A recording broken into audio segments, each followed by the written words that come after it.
예, 보겠습니다. 사실 요거 계속 제가 지우지 말라고 한 것은 싹 담아서 이제 앞으로 예수님은 요건 이렇게 나누지만 예수님은 왼쪽은 신성, 오른쪽은 인성 그게 아닙니다. 전부 하나님이시고 전부 사람이시고 예, 그 예수 그리스도 언제 이후로? 성육신 이후로. 그전에는 그냥 하나님이시죠. 하나님이시는. 자,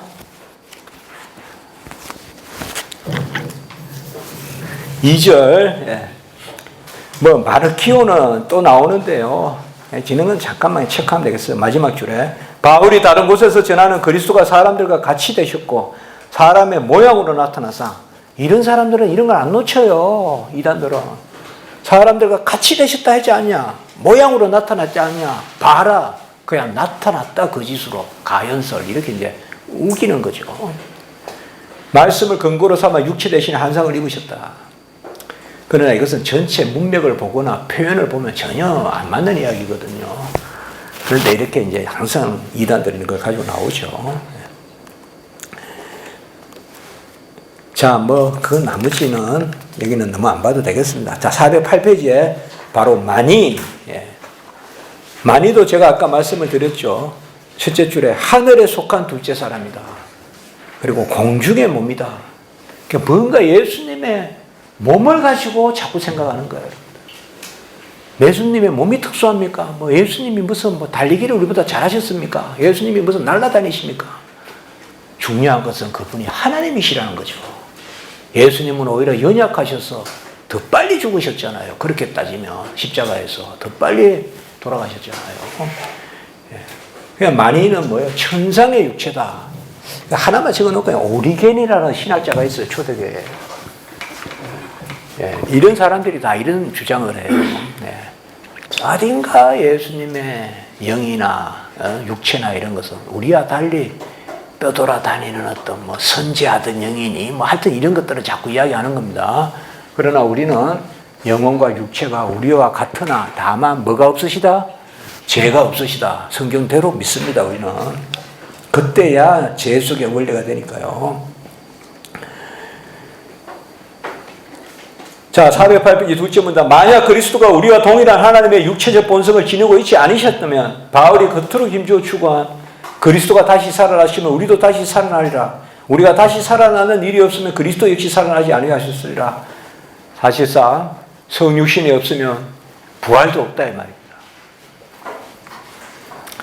자, 이 점에서 제가 한번 설명하고 넘어갈게요. 여기 한번 보시기 바랍니다. 자, 여기 보세요. 예수님은 영원히 하나님이세요. 영원히 하나님이세요. 때가 참에 인성을 취하셨어요. 영혼과 육체에. 이 때가 잉태 때예요. 잉태 때. 그러니까 우리는 항상 영혼과 육체를 동시에 취합니다. 육체가 있고 영혼이 들어오거나 영혼이 먼저 있고 육체가 거기에 부착하거나 그게 아닙니다. 인간의 창조는 영혼과 육체의 동시 생성입니다. 그래서 예수님이 영혼과 육체의 존재가 됐어요. 그래서 이 땅에서 살고 십자가에서 죽으셨어요. 그때는 뭐예요? 죽음은 뭐예요? 영혼과 육체의 분리예요. 죽음은 영혼으로만 사는 거예요. 우리가 죽음의 의미가 뭡니까? 영혼과 육체로 지금 살아요, 우리는. 죽음은 뭡니까? 영혼으로만 사는 것입니다. 그때부터 몸은 내게 아닙니다. 짐승이 먹기도 할 거고 땅에서 썩기도 할 거고 그때부터 몸은 내게 아니에요.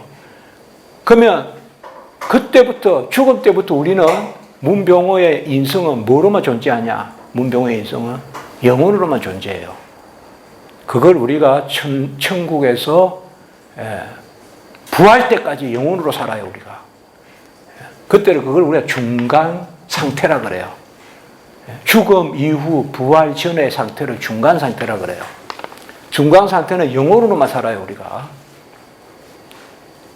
영혼으로만 산다고 하니까 그저 잠잔다 아니에요. 인격적인 활동을 해요. 여러분을 만난다고요, 제가. 영혼으로만. 죽어서.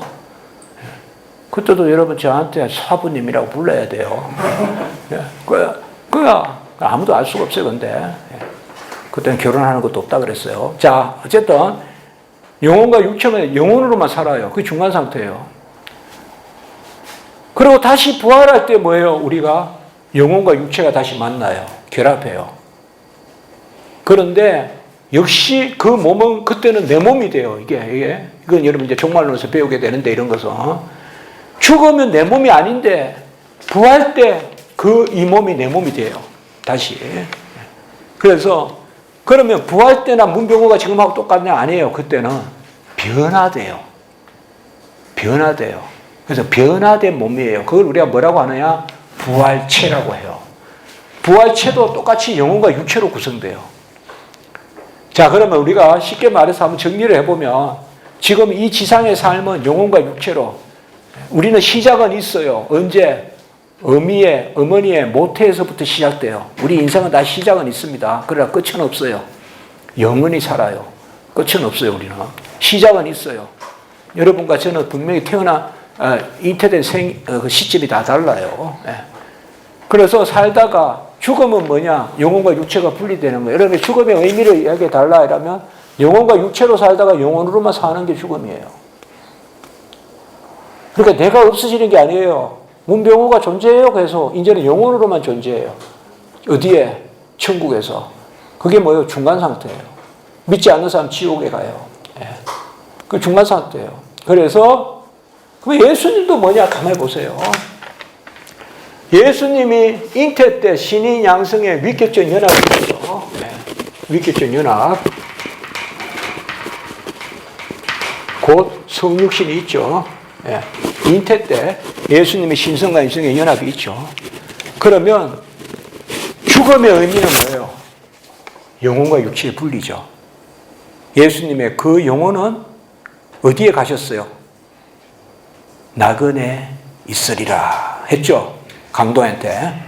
영혼은 낙은 우리가 천국이라 해도 돼요. 천당이라 해도 돼요. 장소예요, 분명히.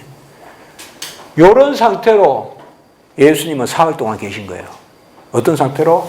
신성과 인성이 연합했어요, 여전히. 그런데 그 인성은 뭐로만 이루어졌어요? 영혼으로만. 이게 예수님의 사흘 동안의 상태예요. 그리고 예수님은 사흘 만에 부활하셨어요. 우리는 나중에 예수님이 부활하실 때 부활하지만 예수님은 부활의 첫 열매예요. 사흘 만에 부활하셨어요. 다시 육체를 취하셨어요. 그런데 이전의 영혼과 육체는 예수님의 영혼과 육체는 이전과 정체성은 동일한데 몸이 변화된 거예요. 그건 뭐예요? 예수님의 부활체예요. 그러나 똑같아요. 이 모습으로 예수님은 지금 부활하셨고 성천하시고 다시 오세요. 이러면 이제 예수님의 어떤 모습 끝까지 다 알겠죠. 다 알겠죠. 안 막히겠죠, 여러분들. 이걸 안 배우면 아무도 모르겠죠. 설명 잘 못하겠죠. 예수님이 어디 계시냐 이러면 내 마음에 이렇게 이야기해요. 제가 옛날에 청년부 30대를 지도했는데 예수님이 지금 어떤 모습으로 계시느냐 한 명도 대답 못해요. 그런데 어떻게 믿어요? 자, 다시 이야기할게요. 예수님은 영원히 하나님으로만 계세요.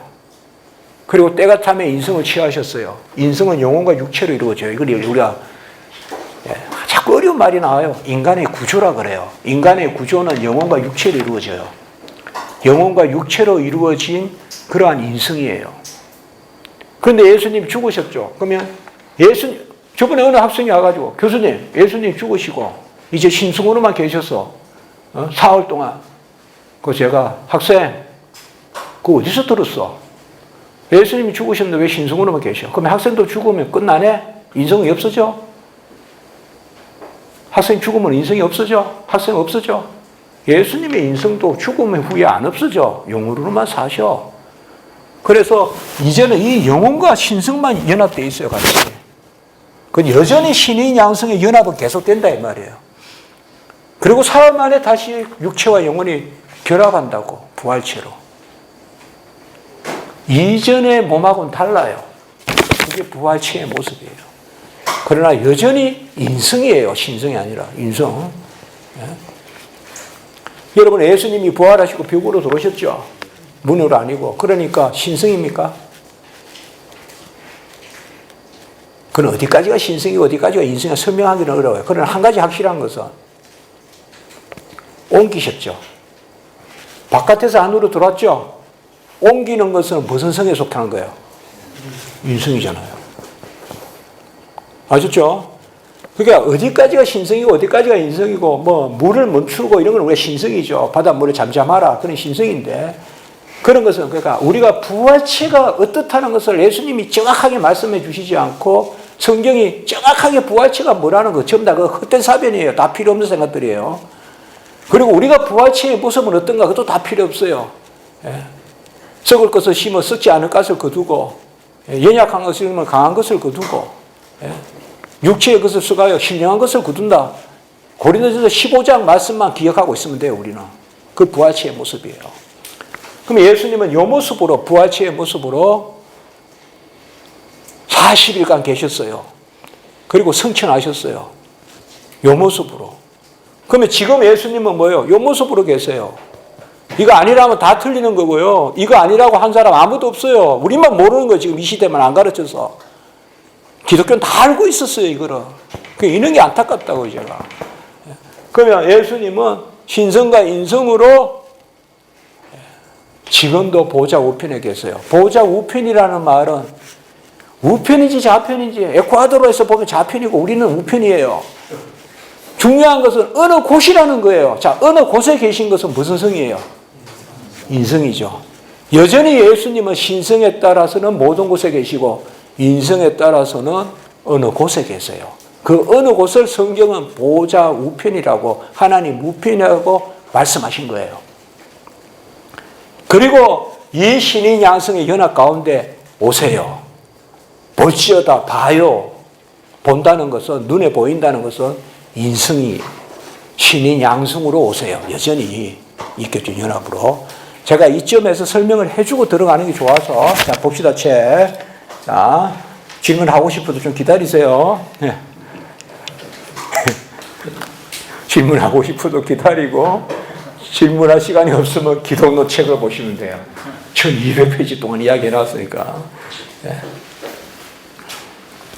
이거 정확하게 아셔야 됩니다.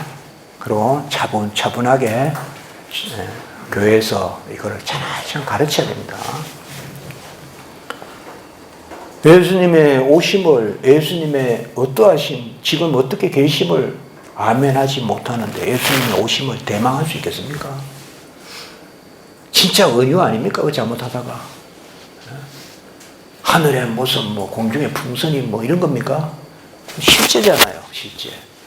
자, 많이도 됐고, 그 다음에 409페이지에 봅시다. 다시 그 셋째 줄에 혈과 육에 속했다. 그 다음에 또 세 줄 밑에 거룩하게 하시는 이와 거룩함을 입은 자들이 다 하나에게서 난지라. 거룩하게 하시는 이는 바로 그리스도죠. 거룩하게 함을 입은 자는 우리죠. 성경에서 우리를 이만큼 대접해 주는 구절은 저는 이 구절밖에 없어요. 가장 우리를 대접해 주는 거예요. 거룩하게 하시는 분과 거룩함을 입은 우리가 하나에서 난지라. 옛날에는 한 곳에서 난지라 이렇게 했을 거예요. 하나에서 난지라, 한 곳에서 난지라. 뭐요? 예수님 하나님의 아들이시고 우리도 하나님의 아들이다 이거죠. 그런 의미예요. 물론 이 본성은 다르죠. 예수님과 우리가. 그러나 가장 이게 은혜로운 말씀. 그렇지 않습니까? 예수와 우리가 한 곳에서 난지라.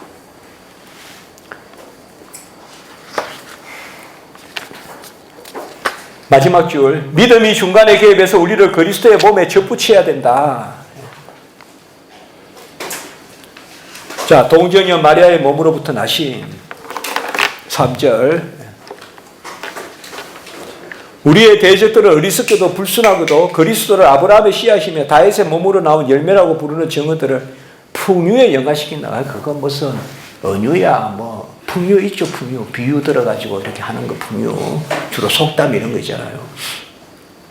그 밑에 그들은 그리스도가 다윗의 혈통이라고 불렀던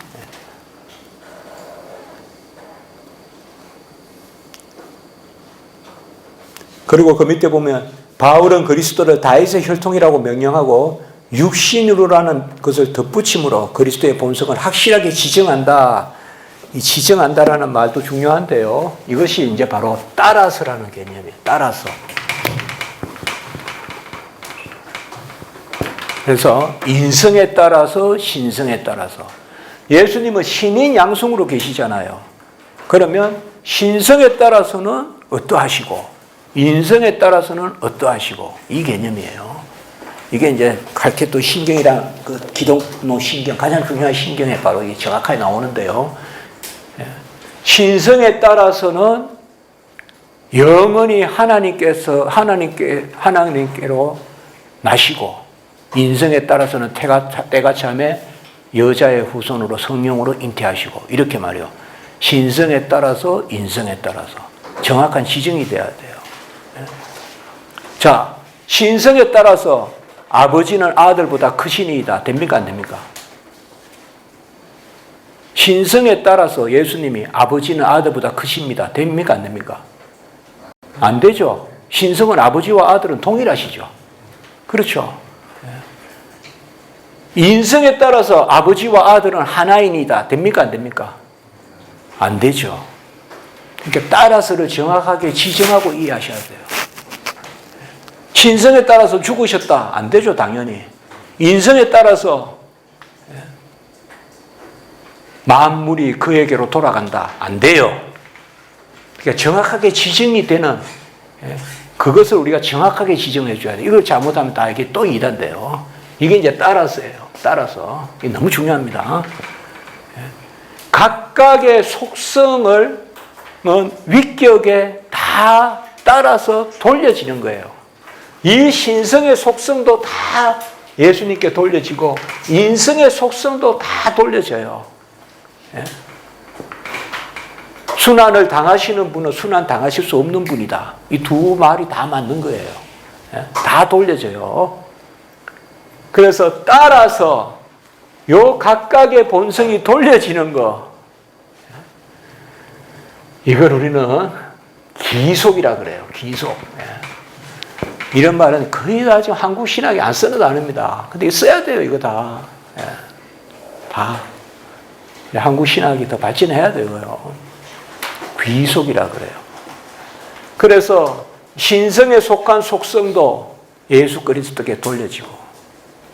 자, 이런 거예요. 쉽게 말하면 비유는 안 됩니다. 그냥 까먹으세요. 그래도 한번 우시개로 들어볼게요. 모기가 왼손을 물어요. 물리는 건 왼손이지만 뭐 왼손이 물려서 나는 괜찮아. 아니죠. 내가 물린 거죠. 왼손이 물리지만. 또 모기를 잡는 건 오른손이에요. 오른손이 잡지만 오른손이 잡았지 뭐 나는 가만히 있었어. 그거 아니죠. 다 돌려지는 거예요. 물리는 것도 문병호고 잡는 것도 문병호죠. 그걸 기속이라 그런다 이 말이에요. 귀속. 돌려진다 이 말이에요. 아니 누가 생각하면 내가 어젯밤에 물려서 왼손이 물려서 오른손을 잡았어 이러면 전혀 인간의 상황을 모르는 어떤 피조물이 있다 칩시다. 그거 들으면 그 말이 되냐. 잡으려면 안 물리면 되지. 그 말도 안 돼. 인간을 이해 못하면. 근데 인간은 물리기도 하고 잡기도 하잖아요. 뭐 짐승도 뭐 돼지도 꼬리로 잡지만 벌레를. 하나님도 마찬가지예요. 같은 마찬가지라 그러면 안 돼. 하여튼 안 돼야 돼. 비유는 안 들어야 됩니다. 비유는 들지 마세요. 삼위일체 비유 들지 마세요. 그날 밤에 후회하니까. 그날 밤이 아니라 집에 갈 때 후회해요 벌써.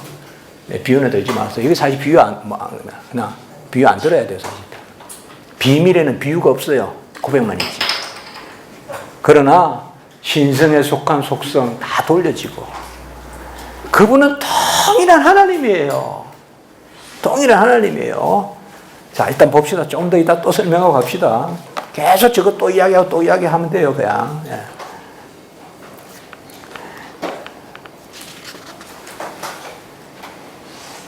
그 밑에 보시죠. 이와 동일한 의미로 바울은 로마서 9장에서 그리스도를 찬양을 받으실 하나님이라고 부르고, 요거는 뭐에 따라서예요? 신성에 따라서죠. 오케이. 그 다음에는 뭐예요? 육신으로 하면 유대인에게 나셨다. 이거는 뭐에 따라서예요? 인성에 따라서. 그런데 이 둘 다가 돌려지죠. 그게 중요하다고. 둘 다 돌려질 때 그때 값이 생기는 거예요. 죽으신 분이 하나님이시다. 신성에 따라서는 하나님이시고 인성에 따라서는 사람이시고 이때 예수님의 십자가의 값이 무한대의 값이 되는 거예요. 죽으신 그분이 누구신가? 이게 박힌 못이 어떤가? 몇 시간을 박혔냐? 그것보다 더 중요한 것은 그분이 하나님이시라는 거예요. 아까 그래서 제가 좀 싱거운 비유를 드렸잖아요. 우리 각각의 가치가 얼마냐? 하나님의 가치는 얼마냐? 하나님이 6시간 걸려 계셨으면 그 가치는 얼마냐? 인류를 살리고도 남지 않겠냐? 그래서 값은 실제다 이야기한 겁니다. 네.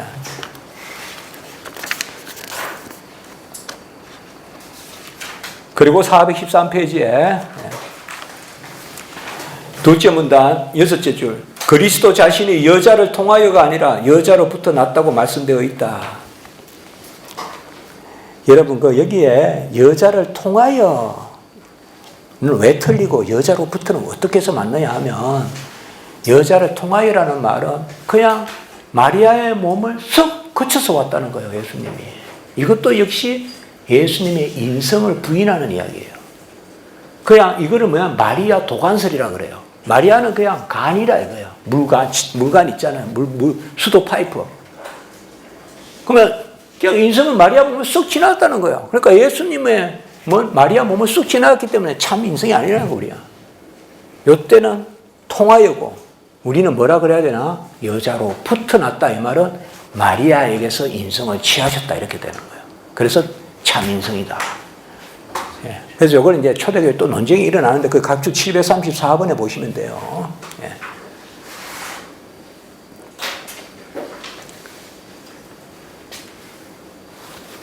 초대교회는 정확한 이런 논쟁들을 해요. 예. 그래서 엄격하게 말하면 마리아로부터 나셨다 해야 돼요. 마리아를 통해서 났다 그러면 안 되고요. 그런데 이것까지 제가 말씀드리면 혼돈될 수 있는데, 초대교회는 또 용어를 막 혼동해서 써요. 그래서 마리아를 통해서 났다고 해서 막 무조건 정죄하면 안 돼요. 내용을 살펴봐야 돼요. 그게 초대교회입니다. 여러분들이 이제 어거스틴까지만 해도 덜한데 그 전에 작품들은 보면요, 요새는 그냥 서울서 그냥 금방 치면 지금 미국에서 보잖아요. 이메일을. 그게 용어가 통일이 돼요, 이제. 모든 세계가 자꾸 어프로치 한다고요, 지금. 그러니까 한류 이런 거 다 같이 보잖아요, 지금. 이게 이메일, 인터넷이 있으니까 가능하잖아요. 근데 옛날에는 이게 어떨까요? 피레네 산맥이 있으면 그거 산맥 넘어가는데, 6달, 5달 걸리는데, 이 문화적으로 용어 통일이 이런 게 잘 안 돼요. 같이 성경을 가지고 읽으니까, 가만히 보니까 서로 교류도 안 했는데, 신앙은 비슷해. 이런 경우가 많아요. 성경적으로 읽었으니까. 그런데 용어는 달라. 그런 게 많아요, 초대교회 때는. 그렇기 때문에 그렇다고 아주 복잡하지 않은데, 그런 게 있어요. 제가 저번에 삼일체 용어할 때 그랬어요. 저번에 왔을 때 제가. 그러니까 여기도 그렇게 알면 되는데, 엄격하게 따지면 마리아를 통해서 났다 그러면 안 돼요. 마리아에게서 났다 그래야 돼요. 혹은 마리아로부터 났다 그래야 돼요. 영어로 말하면 through라고 하면 안 되고, through라고 말하면 throughg, through라고 말하면 안 되고, 이건 그냥 참 인간이 아니라는 거예요. 그냥 인간 마리아로 쑥 지나서 나왔다는 거예요, 예수님이. 그러면 아까 같이 무슨 우리하고 다른 인성이다 이렇게 설명하려고 그러는 거예요. 아우로브라고 써야 된단 말이에요. 마리아에게서 났다. 그렇게 표현하라는 거예요. 이게 이제 초대교회에서 논쟁이 나오는 부분이에요. 그래서 그 밑에 문단, 성경이 그리스도의 순수함에 대하여 우리를 권고할 때마다 그것은 참 인성을 지시한다. 그 밑에 그리스도께서 아무 오염도 미치지 않았다고 하더라도 우리는 아담의 씨가 이중질을 공상해서는 안 된다.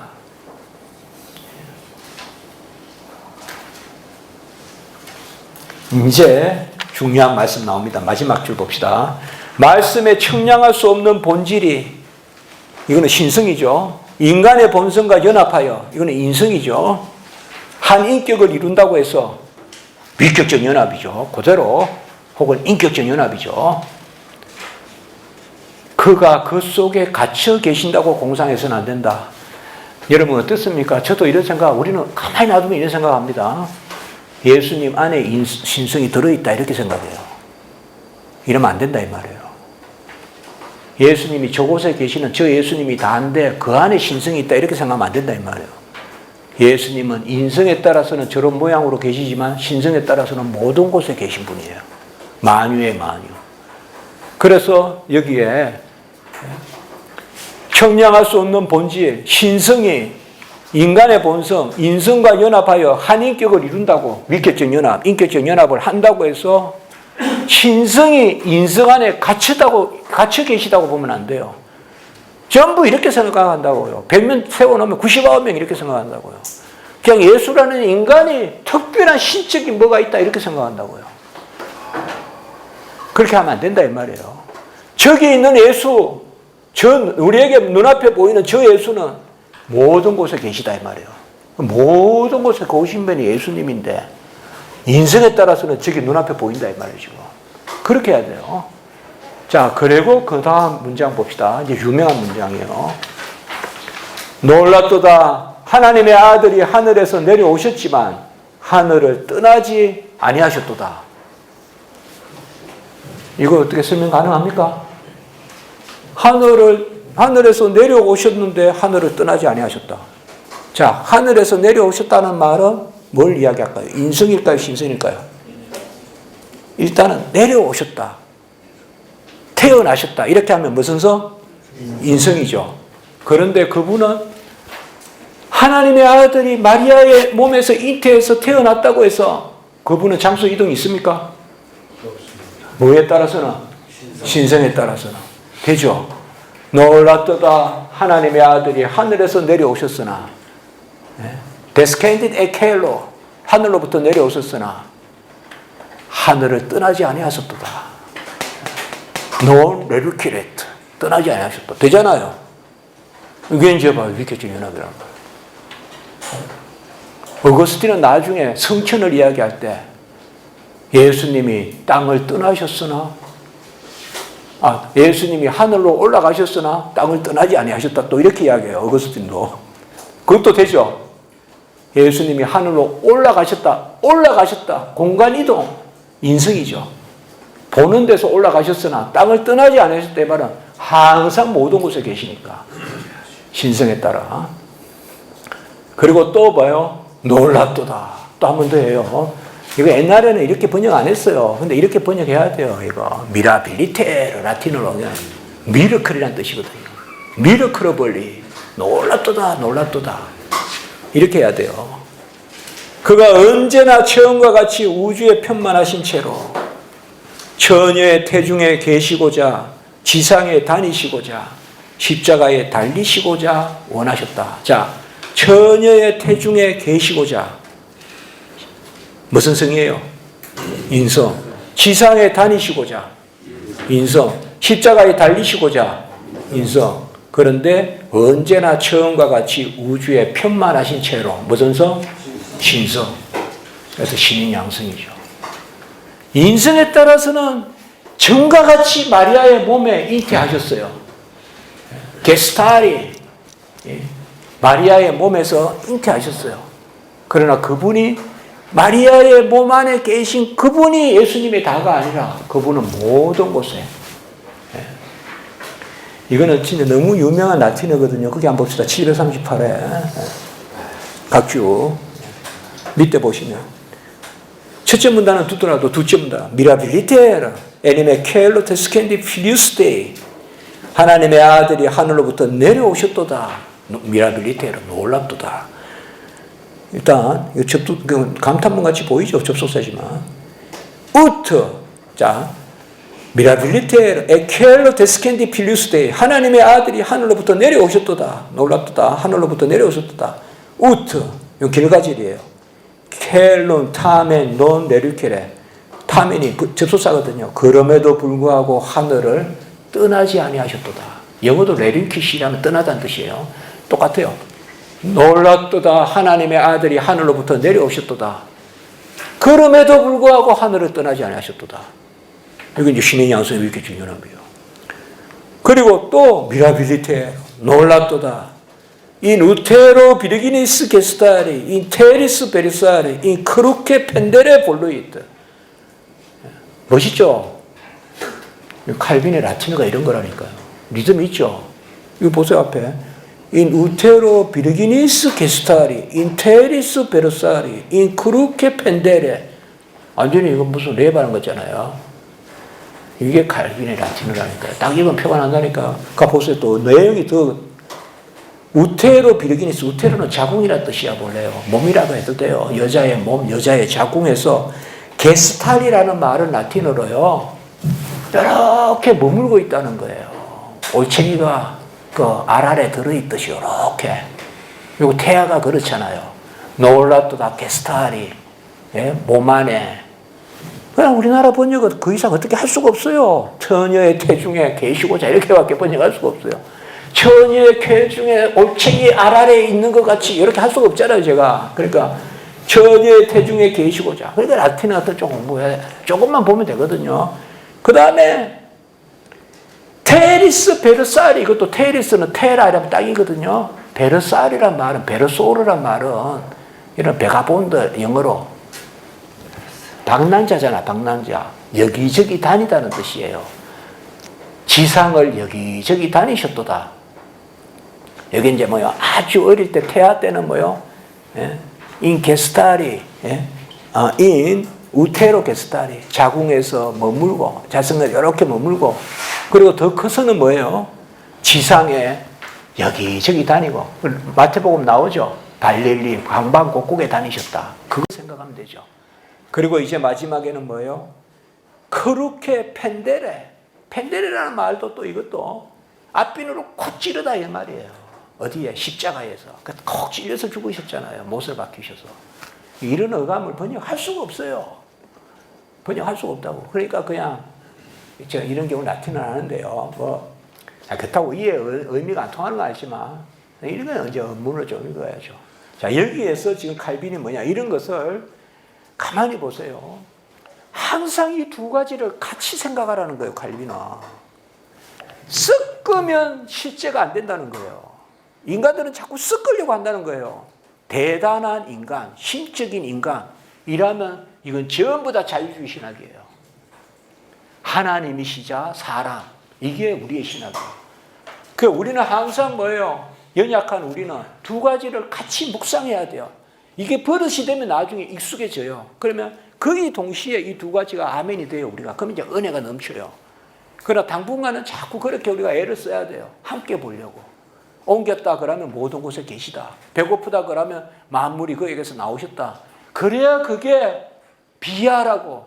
웨스트민스터 소요리 문답에 잉태도, 나심도, 사심도, 고난당하심도, 죽으심도 낮아지심이라 그랬잖아요. 사심도 낮아지심이란 말이에요. 아멘? 그냥 사신 것도 낮아지신 거잖아요. 더신 것도 낮아지신 거잖아요. 왜? 스스로 만유의 만유시고 자존하시는 분이 왜 더세요? 스스로 존재하시는 분이. 그러니까 더신 것도 낮아지신 거라니까.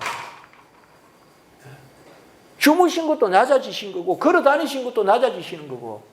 그래서 잉태도 낮아지신 거예요. 영원하신 하나님의 아들이 인성을 취하셨으니까, 인성의 연약함을 취하셨으니까 잉태도 낮아지심이에요.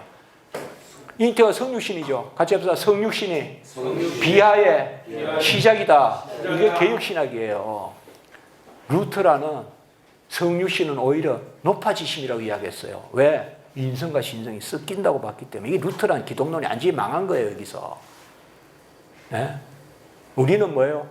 신성과 인성이 자체적으로 섞이는 게 아니라 신성과 인성이 윗인격 안에서 서로 기속을 통하여서 요것도 가고 요것도 가서 교통하는 거예요. 자, 이것은 이제 또 하나 교리예요. 들어보실 수도 있어요. 같이 합시다. 속성교통론. 같이 합시다. 속성교통론. 네. 신성의 속성과 인성의 속성이 한 인격에 돌려지는 기소. 이걸 우리가 속성교통론이라고 그래요. 이걸 어렵게만 생각하지 마시고 그저 우리가 예수님을 묵상할 때 당장 여러분도 익숙해요. 저는 익숙해요. 초대 교회의 책들 보면 나지안 주세, 그레고리, 어거스틴 전부 다 이거 가지고 책이 두터워지는 거예요. 지금 이거 가지고 나중에 한번 보세요, 여러분들. 오늘 이 밤에 들은 것만 가지고도 책 한번 보라고요, 나중에. 전부 그 이야기예요. 그리고 비밀이다, 뭐 은혜다, 나 자신이요, 막 이렇게 막 하는 거거든요. 신성과 인성을 섞으면 안 돼요. 대단한 인간은 이 세상에 너무 많아요. 부처도, 공자도, 석가도, 마호메도 다 대단한 인간들이에요. 그러나 하나님, 예수님은 그런 인간이 아니에요. 그분은 하나님이세요. 하나님이시자 사람이세요. 그러니까 놀랍도다. 데스켄딘 에켈로 하늘로부터 내려오셨도다. 우트 논 레리케레 그곳을 떠나지 아니하셨도다. 우트 타멘 논 레리케레 그럼에도 불구하고 그곳을 떠나지 아니하셨도다. 앞에는 인성, 뒤에는 신성. 미라빌리테로 프레레트 문둠 시굿 아버 이니치오 태초와 다름없이 세상을 가득 채우시다. 그 프레렛이라는 말은 물이 대야를 채우는 거예요. 놀랍도다. 최초와 다름없이 시굿 아비 이니치오 태초와 다름없이 세상을 가득 채우리다. 그가 비록 인 우테로 게스타리 마리아의 몸 안에 있고 테리스 베르사리 땅에 걸어다니시고 펜데레 인크루케 펜데레 십자가에 못 박히고자 볼루이트 하셨을지라도 지금 칼빈 계속 그 이야기하고 있는 거예요. 라틴어로. 이런 것을 우리는 뭐라고 하느냐 하면요. 이건 오늘 또 꿈에 나타날까 봐 좀 사나운 말을 하나 할게요. 이걸 바로 칼빈의 초칼빈주의라고 그래요. 소위 초칼빈주의. 여러분 이 교리까지 아시면 다 아는 거예요, 여러분들. 박사 돼요. 근데 그렇다고 해서 대단한 건 아니에요. 다 알아야 될 거예요. 그래서 말씀하는 거예요, 제가. 다 알아야 될 거예요. 다 알아야 될 거. 누구나 알아야 될 내용이에요. 또 어렵지 않아요. 사실 차근차근 설명해 가면 지금 우리는 빠른 시간에 막 팍팍 하니까 좀 그렇지만 왜 초칼빈주의냐 하면 제가 그 밑에 길게 설명을 해놨죠. 각주 738에 많은 인용을 해놨죠. 제가 이런 게 또 이번 책의 특징이라니까요. 제가. 이건 다 읽고 제가 하는 거예요. 그래서 제가 정말 제가 기도하는 많은 마음이 있어요. 저한테 매일 일본에서 메일을 보내는 분이 있어요. 저는 그분이 누군지도 모르는데 교회 소개하면서. 근데 한 번 제가 기도하는데 그 생각이 났어요. 갑자기 그분한테 이 기독론 일본어로 번역 좀 하라 할까? 기독교 강요 그리고 기독론도.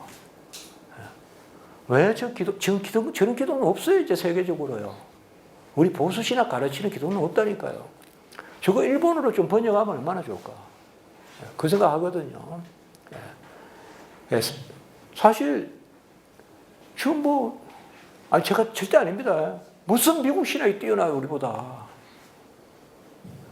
무슨 영국 신학이 뛰어나요 우리보다. 저는 그렇게 생각 안 해요. 저는 그렇게 생각 안 해요. 제가 자랑하는 게 아니에요. 우리가 똑바로 알자는 거예요. 저하고 같이 입학했던 사람 제가 첫 번째로 졸업했어요. 1호로 60명 중에 제일 먼저 졸업했어요. 제가 영국 가서 2년 10개월만 했어요. 그게 제 박사 논문 책이에요. 저보다 늦게 했던 다니엘 이런 사람들이 있어요. 그 사람들이 한국에 오면 세계적인 신학자라 그래요. 한국에 들어오면 그 세계적으로 사는 사람이지. 그걸 맞지. 글로벌. 그럼 왜 세계적인 신학자? 제가 미안해요, 여러분들.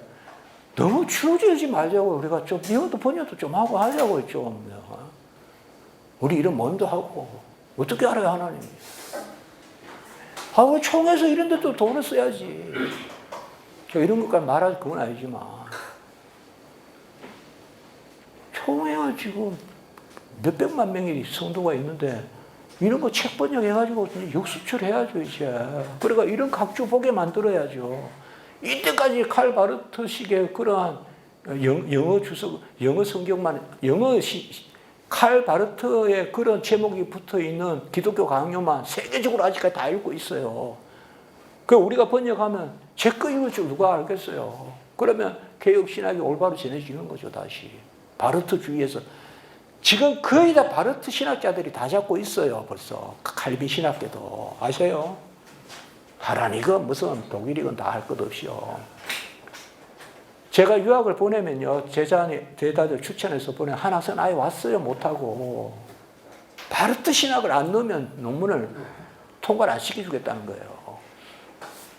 그게 지금 입장이라니까요. 자, 어쨌든 초칼빈주의란 말은 뭔가 하면, 칼빈은 예수님이 고난당하셨어 이러면 좀 더 기다려봐. 예수님은 천사라도 부를 수 있는 사람이야 라고 부를 수 있는 분이라고 항상 칼빈 신학에서는 두 가지를 같이 묵상해야 된다. 요건데 루터란들은 이렇게 생각한 거예요. 루터는 여기서 아까 망했다 그랬죠. 신성과 인성을 섞어버리는 거예요. 그러니까 우리 장로님이십니까? 장로님께서 저한테 잠깐 지나가면서 질문하시는데 제가 싹 스치면서 엄청 중요한 질문이다.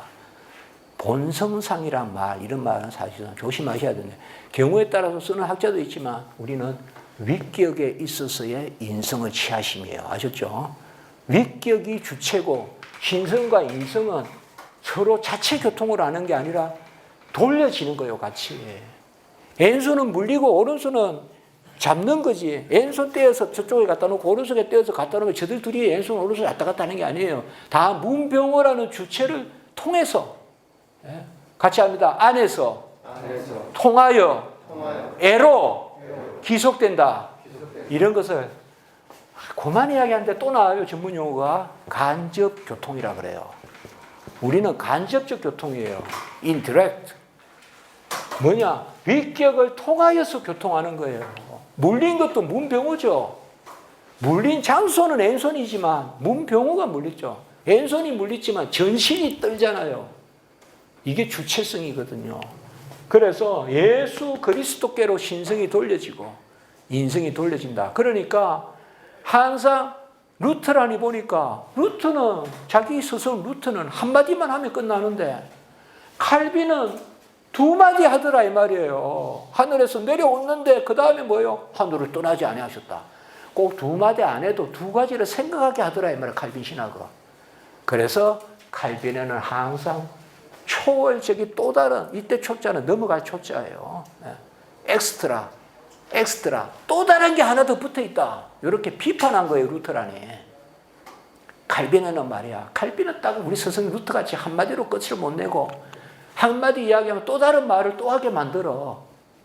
맞잖아요. 또 다른 거 생각해야 되잖아요. 우리 스승은 예수님이 고난을 많이 하신 특별한 사람으로서 뭐 배고프셨어, 금식하셨어 이렇게 끝나는데 칼빈은 인성에 따라 금식하셨는데 그분은 만물을 지으신 분이다. 이렇게 생각해야 된다는 거죠. 그렇게 우리가 묵상하게 만든다는 거죠. 그래서 루터란이 초칼빈주의라고 공격을 해요. 이건 상당히 이제 전문적인 이야기인데요. 공격을 해요. 그러니까 칼빈 학자들이 가만히 보니까 이거는 공격이 아니라 칼빈을 시켜 세워주는 거예요, 결과적으로. 맞잖아요, 칼빈 말이. 초가 있어야 되잖아요. 세례받으러 왔다. 거기서 끝나면 안 되고 그분은 모든 곳에 계시다. 이 가운데 세례받으러 옮기셨다를 같이 우리는 아멘해야 그 옮기심의 의미가 보이잖아요. 두 가지가 있어야 되잖아요. 그래서 오히려 초칼빈주의라고 비난했지만 그것이 칼빈 신학의 자랑할 만한 특징이다 이렇게 된 거예요, 역으로. 그래서 그 앞에 뭘 붙여주냐? 소위란 말 붙여주는 거예요. 소위란 말. 이게 소위란 말 안 붙이면 안 돼요. 소위란 말 안 붙이면 루터란이 그냥 공격한 것밖에 안 돼요. 그래서 소위 초칼빈주의라면 칼빈 신학자들이 칼빈의 기독론을 이야기하는 그 중요한 용어가 바로 소위 초칼빈주의예요. 그 가장 대표적인 구절이 금방 그거. 놀랍도다 하늘을 떠나셨으나 하늘을 떠나지 아니하셨도다. 하늘로부터 내려오셨으나 하늘을 떠나지 아니하셨도다. 놀랍도다. 그가 몸에 머물고 지상을 다니시고 십자가에 못 박히셨으나 태초와 다름없이 만물을 채우시도다.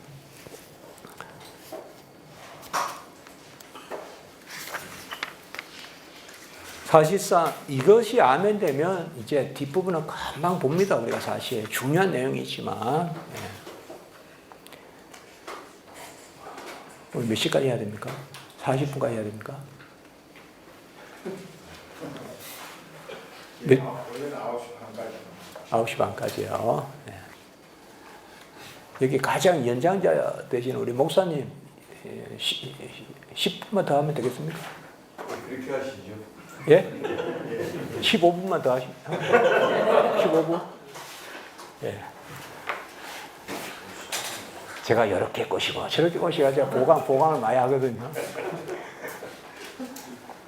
예, 뭐. 한 가지 질문 드리겠는데, 그러면 그리스도께서 지금은 여기 지상에 전체로 계시지만 전부가 계시지 않는다. 그 말이 맞는 말입니다. 인성은 지금 여기 계시지 않기 때문에 전부가 계신 건 아니다. 자, 그것도 또 설명하면 오래 걸립니다. 그거를 토투스 논토툼 교리라 그래요.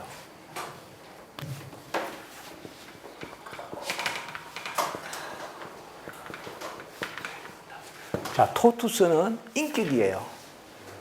인격은 뭐예요? 예수님 그분은 인성에 따라서는 우편에, 신성에 따라서는 모든 곳에죠.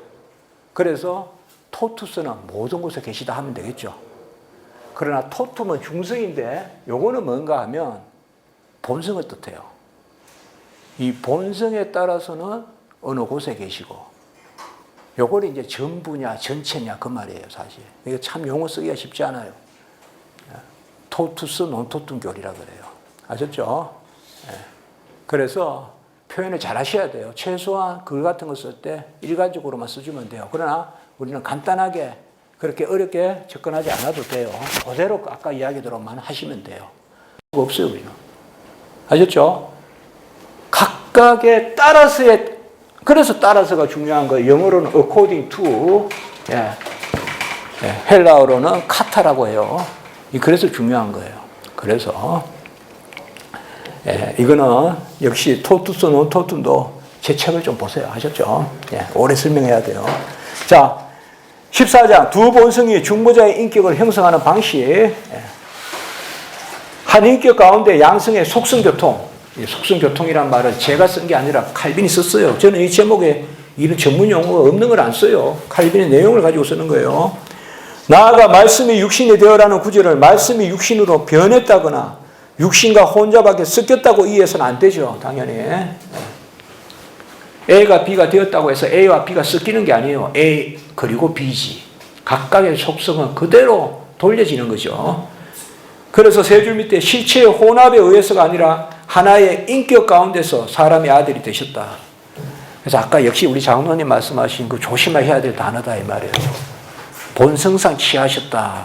본성에 있어서 취하셨다. 그런 표현들을 그것만 듣고는 제가 몰라요. 그러나 항상 조심해서 쓰셔야 돼요. 주어는 항상 인격입니다. 아셨죠? 인격에 있어서 인성을 취하셨다 이렇게 돼야 돼요. 인성을 취하신 주체는 인격이에요. 본성이 신성이 인성을 취했다 이런 말은 있을 수 없어요. 그러면 섞여버려요. 이건 루트란데요. 아셨죠? 그렇게 마시면 돼요. 그래서 실체가 섞이는 것이 아니라 인격이 하나인 가운데, 그러니까 영원한 신성 가운데 인성을 취하셨다. 우리는 그리스도의 신성이 인성에 결합되고 연합될 때 두 본성의 순수한 특성이 유지되면서 그대로 신성의 속성은 그대로 그리고 인성의 속성도 그대로 한 위격에 돌려진다 이 말이에요. 신성과 인성을 섞으면 큰일 나요. 섞으면 큰일 나요. 초대교회 유티께서 이단돼요. 섞으면 안 돼요. 대체로 우리는 섞으려는 경향이 있어요. 일반 사람들은. 우리도 그냥 두면 섞으려고 그래요. 자꾸 섞으려고 그래요. 네. 자, 419페이지에 요건 그대로 넘어갈게요. 유비는 넘어갈게요. 여러분 각주 741에 418페이지에 418페이지 각주 741은 여러분 동그라미 쳐주세요. 이건 제가 설명하지 않을게요. 혼합 없이 변화 없이 분할 없이 분리 없이란 말인데, 자, 그 다음 설명할까요? 네. 이게 칼케톤 신경이거든요. 그러면 신성과 인성은 어떻게 연합되어 있냐 이 말이에요. 그래서 451년 칼케톤 신경이라고 거기서 가장 기독론에 있어서 중요한 신경이에요. 첫 번째는 혼합 없이. 혼합 없이란 말은 그릴 수가 없어요. 이건 화학 반응이에요. 근데 억지로라도 그려본다면 서로 막 섞이는 거, 그야말로 수소와 산소가 섞여서 물이 되는 것 같이 신성과 인성이 있는 건 아니에요. 신성과 인성이 섞여서 제3의 성이 되고, 이게 유티케스 이단이에요. 그러니까 혼합 없이. 두 번째, 변화 없이. 이거는 신성과 인성이, 이건 한번 그려볼 수 있어요. 서로 맞바꾸지 못한다 이 말이에요. 이거 안 된다 이 말이에요. 맞바꾸지 못한다 이거예요.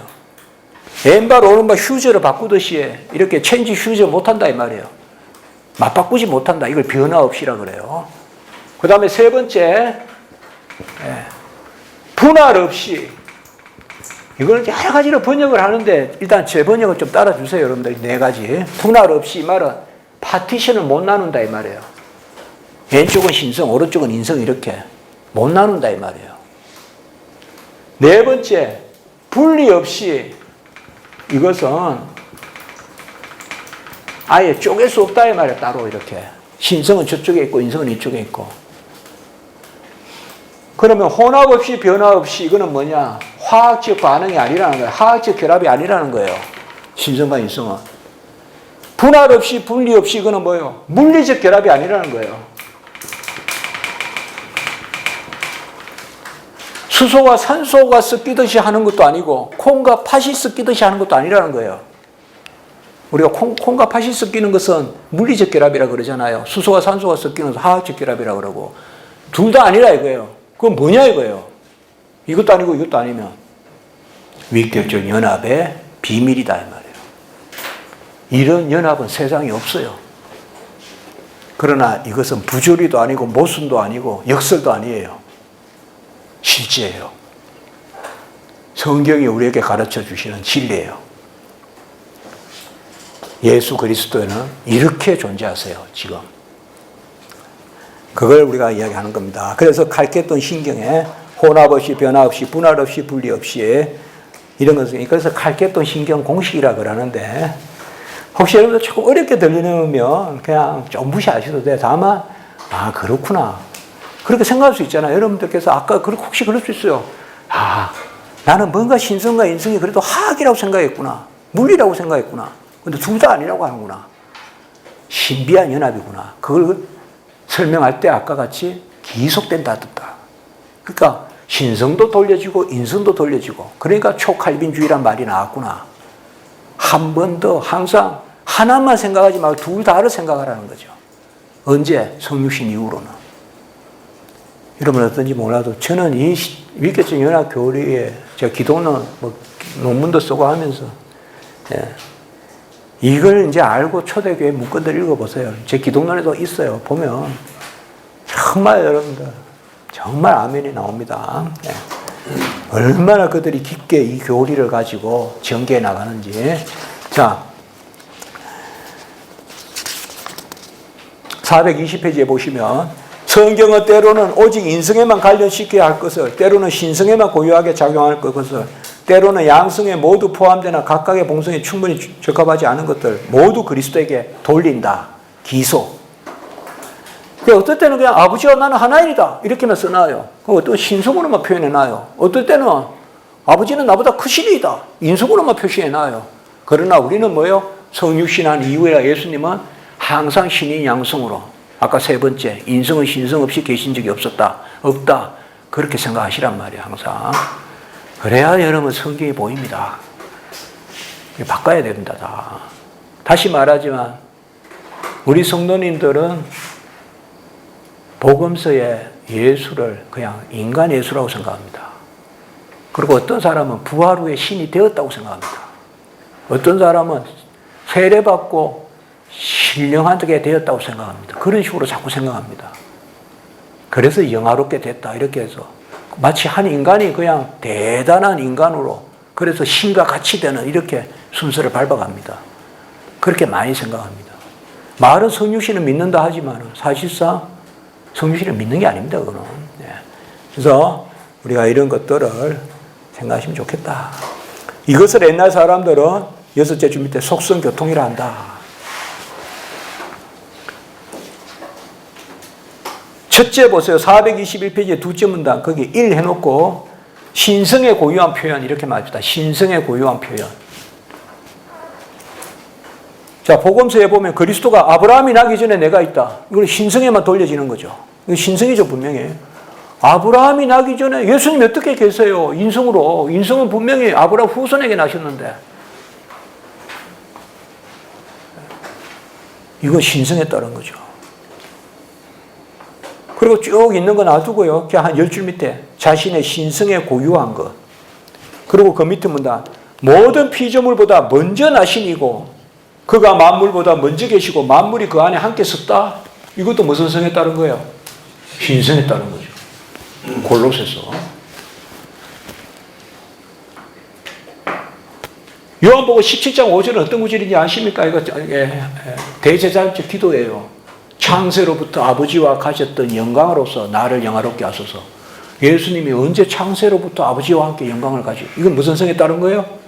신성이에요. 전부 신성으로만 표시된 거예요. 아버지께서 이제까지 일하시니 나도 일한다. 이걸 신인 양성, 이거는 신인 양성, 삼위일체 하나님의 동사라 그래요. 함께 일하신. 이걸 존재적, 경륜적 삼위일체라 그래요. 이것도 뭐예요? 신성에 따랐어요. 이때 돌을 들어서 치려고 했어요. 참나마도다 하면서. 이렇게 신성으로만 지금 말씀하시는 아버지야 나는 하나인이다. 아브라함이 있기 전에 내가 있다. 예? 아버지께서 일하시니 나도 이제까지 일하신다. 라고 말하는 그분은, 그 목소리는 무슨 성이에요? 무슨 성이에요? 인성이죠. 신이 양성이란 말이에요. 그렇게 바라보란 말이에요. 둘째, 반면에 거기는 이라고 적고요. 인성에 고유한 표현. 그리스도는 아버지의 종이다. 종은 이거는 신성에는 쓸 수 없죠. 인성이에요. 그는 지혜와 키가 자라갔다. 인성이에요. 그는 자기 영광을 구하지 않는다. 인성이에요. 하나님은 당신이 당연히 영광을 돌리셔야 되고 충만한 영광이시죠. 그날과 그 시를 모르며 쫙 나왔네 여기는. 자, 뭐에 따라서 모른다고 하셨어요? 인성에 따라서. 그러면 신성에 따라서는 아세요? 아세요. 그러니까 이런 질문은 돼요 안 돼요? 예수님이 하나님이신데 그날과 그 시를 모른다 한다. 이거 어떻게 생각하냐? 질문이 돼요 안 돼요? 안 되죠. 그러면 즉시 우리는 딱 막아서서 뭐라고 하면 돼요? 그 질문 잘못됐어요. 예수님은 하나님으로서는 만물을 아세요. 전지성. 그분은 사람으로서 그날과 그 시를 모른다고 하시는 것이에요. 딱 답이 나왔잖아요. 그 신인 양성을 함께 엑스트라 칼비니스트꿈 소위 같이 묵상하란 말이에요. 답 나왔죠? 이게 답이에요. 이거 외에 더 좋은 답 아무도 못 만들어내요. 이건 전부 다 거짓말이에요. 자기 생각이에요. 저도 옛날 이런 거 모를 때는 이거 막 온갖 생각 다 해봤어요. 이거. 왜 이거만 모르냐 이거지. 다 아는데. 그런 생각도 해봤다니까요. 근데 이것만 모르지 않아요. 나사로가 죽었을 때 예수님이 물었어요. 나사로가 어디 있느냐? 무슨 성에 따라서요? 인성. 신성은 다 아세요.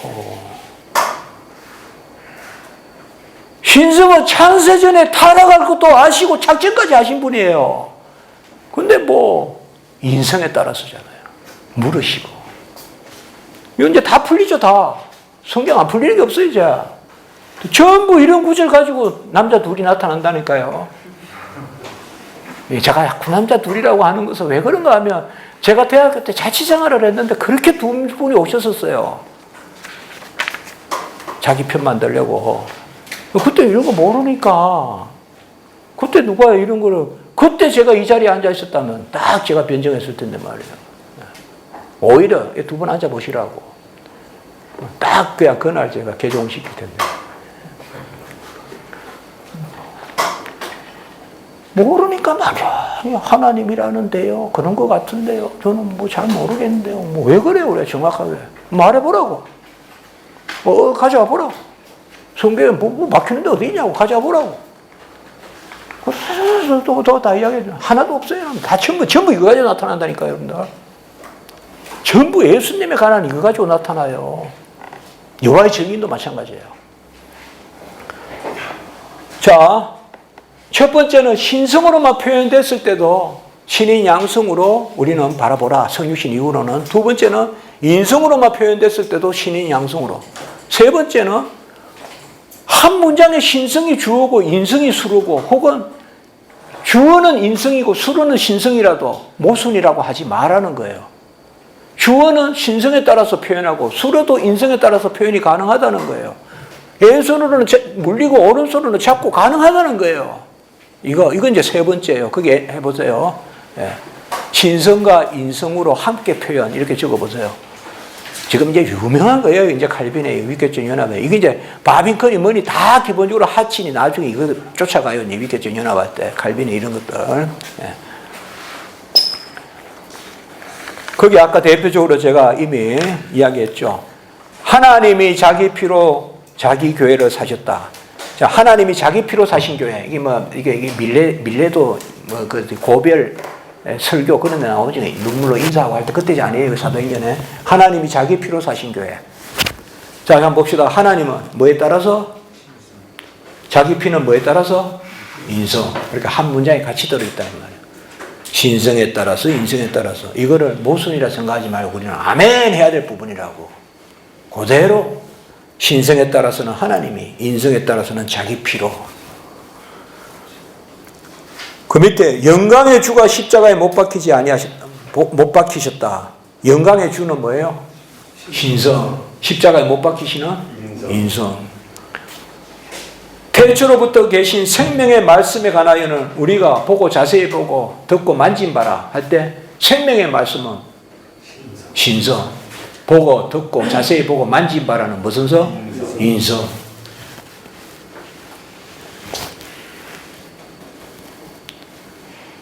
그 밑에 문단에도 하나님이 자기의 목숨을 우리에 의해 버리셨다. 하나님이 목숨을 버리셨다. 이거 당장 따지고 들어오면 하다가 넘어가요. 왜? 하나님이 어떻게? 하나님은 불가순환성인데 하나님이 어떻게 목숨을 버립니까? 이러면 글쎄요. 이렇게 된다고요. 그럼 대부분 이건 뭐예요? 하나님은 신성에 따라서 목숨을 버리셨다. 인성에 따라서. 주어는 신성에 따라서. 수어는 인성에 따라서.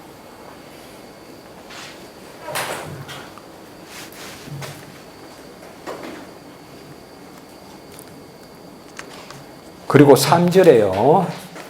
그리스도의 양성을 이거는 사해가지고 신성과 인성을 포괄하는 개념. 이것도 또 칼빈의 아주 좀 브릴리언트한, 뛰어난 그런 특성을 보여줘요. 알겠습니다. 알겠습니다. 안 하겠습니다. 이제 내일 아침에 교수님, 인카네이션에 대해서 또 이게 그대로 이렇게 설명이 될 수 있겠네요. 그지? 인카네이션에서 성육신이니까. 그렇죠. 하나님의 아들이, 자, 뭐요? 신성에 따라서는 영원히 나신 성자시죠. 네. 독생하신 하나님. 예? 요한복음 1장 18절, 14절. 아버지 품속에 독생하신 하나님. 예? 호온, 에스톤 코로폰, 아버지 품속에 독생하신 데오스 모노게네스, 독생하신 하나님. 그분이 인성에 따라서는 여자의 후손을 낳으셨죠. 이런 걸 뭐라 그러는가 하면요. 같이 할까요? 두 나심. 이게 두 나심 교리예요. 두 나심.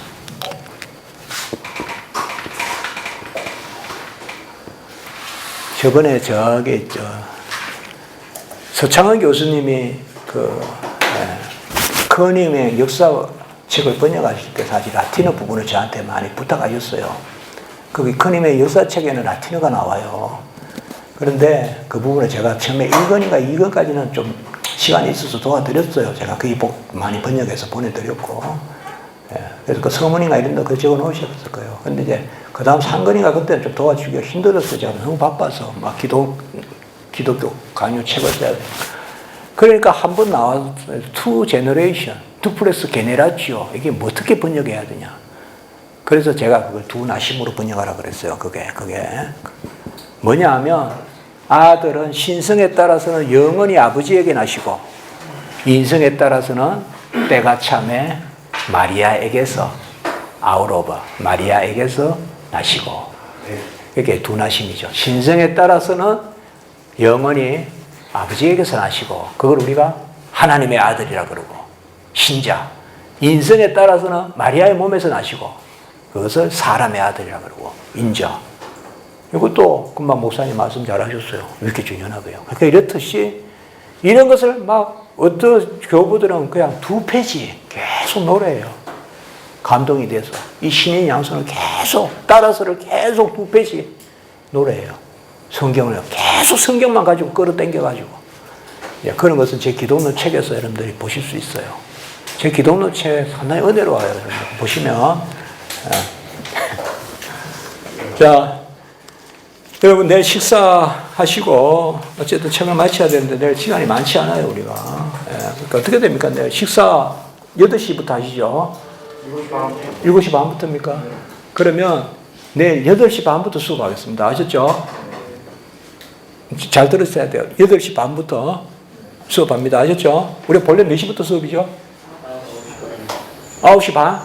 잘 됐어요. 그럼 8시 반에 수업하겠습니다. 그 도무지 여기 와서 수업을 못하겠다 하면 여기 와서 그냥 자자고요.